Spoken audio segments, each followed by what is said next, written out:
Magandang umaga po mga kaibigan. Tayo na pong magkape at pandasal. Ako po si Bishop Chito Tagle ng Diocese ng Imus, Cavite.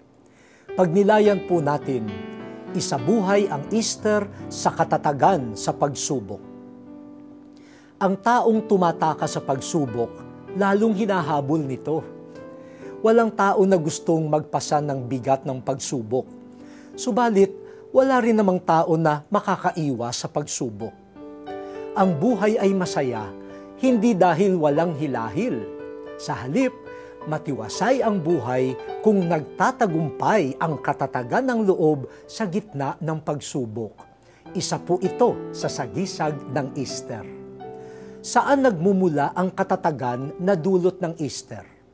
Ito ay mula sa pag-asa sa Diyos. Ang puso na panatag sa Diyos ay hindi natatalo ng bigat ng suliranin. Alam niya na higit na malakas at makapangyarihan ng Diyos kaysa sa mga kahirapan. Kung binuhay nga ng Diyos si Jesus mula sa kamatayan, makakaasa tayo sa lakas niya.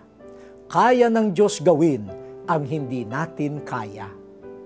Sa paniniwala natin sa muling pagkabuhay ni Jesus, nagkakaroon tayo ng katatagan at kapayapaan dahil may Diyos na maaasahan. Maging matatag, kapiling natin ang Diyos. Manalangin po tayo.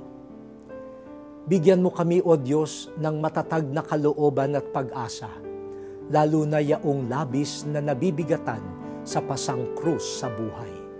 Amen.